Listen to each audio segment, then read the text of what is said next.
I would rather be ashes than dust.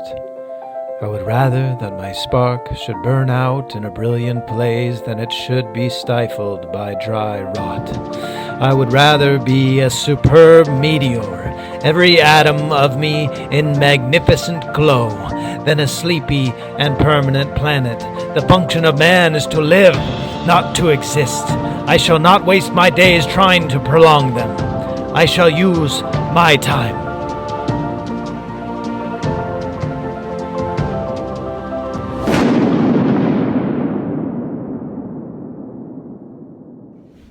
This is my denouncement.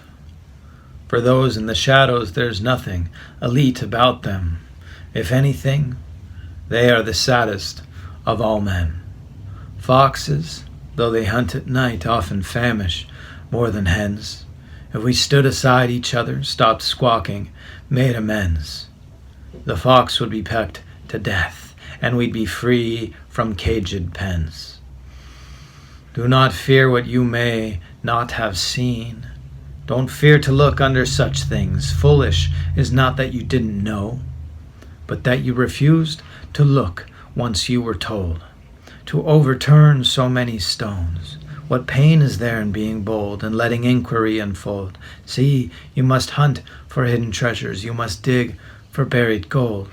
So, who are these men and women of old ways of turning minds, took the blueprint from the popes of past, the greatest weapon of all times, implanting myths of certainty, questioning, confined, inquiry is heretic, and burning is the fine, selling pins of righteousness for those reciting every line, the rhetoric of care so carefully defined, to demonize the sovereign, to silence them, to mime, and celebrate compliance, chants of war along front lines, letting them destroy themselves, choosing to be blind, because what danger would be seeing if vision became the crime?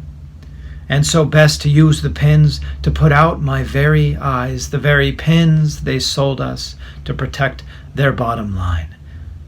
Is it time? Do we ask now if it is true? Do we question what we were taught by rote, the repetitions of our schools?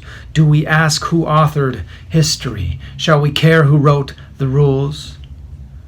And what they had to gain from prescribing what to do? Do you know why you do what you do? It's compelling. I agree. See, we were told it's as simple as 1, 2, 3. These are the laws of nature. Just write them as you see. Ignore the questions rising deep. Ignore the doubt they breed. Just copy down these principles, repeating after me. Mary had a little lamb. We won't say she was a sheep. If that lamb made a fuss, if it ever tried to peep, anything more than it was told, anything more than bleat, it'd be turned into a shepherd's pie for the other lambs to eat.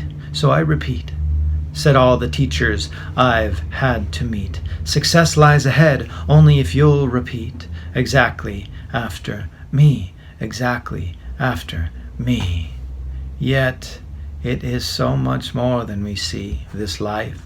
It is beyond what we believe and beyond the minds of those who we've allowed to take the lead. And now we see the choice is ours, that we're always truly free. That belief is such a subtle cloud, and it's moving with the breeze. And beyond it is the sun of truth, rays filter through the trees. And its radiance is a blur to us, a warmth, not clarity, a sensation that doesn't speak to us, but tells us where to lean. A very subtle language of navigating dreams. Sailing such dark waters requires open-hearted means, an attention that is broad but also keen, keen enough to cut the anchored lines of troubled fiends.